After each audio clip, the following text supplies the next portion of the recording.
നമസ്കാരം, ഞാൻ doctor റില്ല Mary Jobson. ഇന്നത്തെ ടോപ്പിക്ക് ഓസ്റ്റിയോ ആർത്രൈറ്റിസ് അല്ലെങ്കിൽ സന്ധിവാതം. ഈ സന്ധിവാതം എന്ന് പറയുന്നത് നമ്മുടെ എല്ലുകളുടെ ഇടയിൽ വരുന്ന അല്ലെങ്കിൽ ജോയിൻസിൽ വരുന്ന തേയ്മാനത്തിനെയാണ്.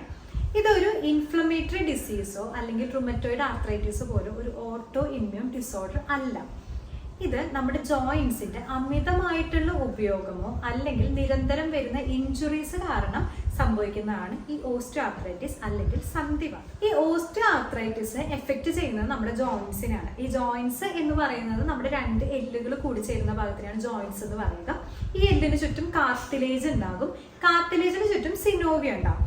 അപ്പൊ ഈ ഓസ്റ്റിയോ ആർത്രൈറ്റിസ് എഫക്ട് ചെയ്യുന്ന കാർട്ടിലേജിനെയാണ്.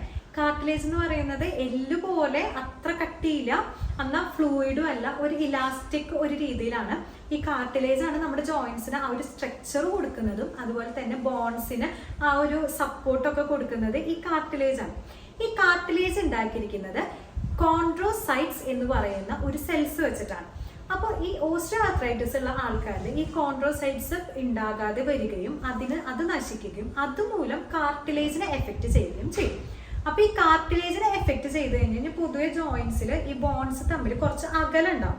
അപ്പൊ ഈ കാർട്ടിലേജ് നശിക്കും തോറും ഈ ബോൺസ് തമ്മിൽ അകലം കുറഞ്ഞു വരികയും ഇതിങ്ങനെ ഒരയാനായിട്ടും കാരണമാകും. അതുകൊണ്ടാണ് നമ്മുടെ ജോയിൻസിനൊക്കെ ഭയങ്കരമായിട്ട് പെയിൻ ആയിട്ട് വരുന്നത്.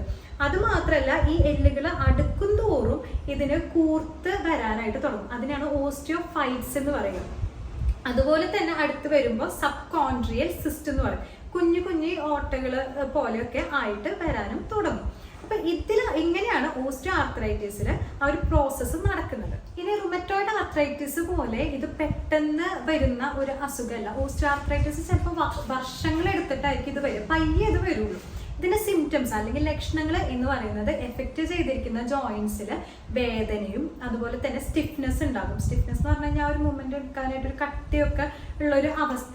അപ്പൊ പെയിന്, സ്റ്റിഫ്നെസ്, അതുപോലെ തന്നെ റേഞ്ച് ഓഫ് മോഷൻ കുറയുകയും ഇതിന്റെ ആ ഒരു ജോയിൻസിന്റെ ഫ്ലെക്സിബിലിറ്റി നഷ്ടപ്പെടുകയും ചെയ്യും. പയ്യെ പയ്യെ ഇതിന്റെ ഫംഗ്ഷൻ കുറഞ്ഞു വരികയും പിന്നെ നമ്മൾ എന്തെങ്കിലും ഒരു ഫിസിക്കൽ ആക്ടിവിറ്റി ആ ജോയിന്റ് ഇൻക്ലൂഡ് ചെയ്തിട്ടുള്ള ഒരു ഫിസിക്കൽ ആക്ടിവിറ്റി ചെയ്യുകയാണെങ്കിൽ വേദന പെട്ടെന്ന് കൂടുകയും ചെയ്യാം. ഇനി ഏതൊക്കെ ഭാഗമാണ് ഓസ്റ്റിയോ ആർത്രൈറ്റിസ് എഫക്ട് ചെയ്യുന്നത്? മെയിൻ ആയിട്ട് നമ്മുടെ കാൽമുട്ട്, നമ്മുടെ ലോവർ ബാക്ക്, അതുപോലെ തന്നെ നമ്മുടെ തമ്പിന്റെ ബേസ് ഭാഗം, സെർവിക്കൽ റീജിയൻ, ഈ ഒരു ഏരിയകളൊക്കെയാണ് മെയിൻ ആയിട്ട് ഓസ്റ്റിയോ ആർത്രൈറ്റിസ് എഫക്ട് ചെയ്യുന്നത്. ഇനി എന്തൊക്കെയാണ് ഓസ്റ്റിയോ ആർത്രൈറ്റിസിന്റെ റിസ്ക് ഫാക്ടേഴ്സ്? മെയിൻ ആയിട്ട് ആ ഒരു ജോയിൻസിലോട്ട് വരുന്ന സ്ട്രെസ്. ആ ഒരു സ്ട്രെസ് ചിലപ്പോൾ ഒബേസിറ്റി കാരണം വരാം. അതായത് വണ്ണം കൂടുമ്പോൾ വെയിറ്റ് അതിനനുസരിച്ച് ആ ഒരു ജോയിൻസിലോട്ട് ഒരുപാട് വരികയും അതിന്റെ എഫേർട്ട് കൂടുകയും ചെയ്യാം. അപ്പൊ ആ ഒരു സ്ട്രെസ് കാരണം വരാം. ജെനറ്റിക് ഫാക്ടേഴ്സ്, ജീനിലുള്ള വ്യത്യാസം കാരണം ഓസ്റ്റിയോ ആർത്രൈറ്റിസ് വരാം. പിന്നെ ഉള്ള കാര്യമാണ് നമ്മുടെ ജോലി. ഇപ്പൊ ഒരുപാട് ഫിസിക്കൽ ആക്ടിവിറ്റി ഉള്ള ജോലിയാണ് നമ്മൾ ചെയ്യണേന്ന് വെച്ച് കഴിഞ്ഞാൽ ഇപ്പൊ വെയിറ്റ് ലിഫ്റ്റിംഗ് അങ്ങനത്തെ ഭാരമുള്ള സാധനങ്ങളൊക്കെ എടുത്ത് പൊക്കുന്ന ഒരു ജോലിയാണെങ്കിൽ ആ എഫക്ട് ചെയ്തിരിക്കുന്ന ജോയിൻസിന് വീണ്ടും ഒരുപാട് ഓവർ യൂസും കൊടുക്കാണ്, സ്ട്രെസ് കൊടുക്കാണ്, ഇഞ്ചുറീസ് ഉണ്ടാകാനുള്ള സാധ്യതയും വളരെ കൂടുതലാണ്. അപ്പൊ അതൊക്കെ ഒരു റിസ്ക് ഫാക്ടേഴ്സ് ആണ്. പിന്നെ സ്ത്രീകളിൽ കുറച്ചും കൂടി കൂടുതലായിട്ട് കണ്ടുവരുന്നുണ്ട്.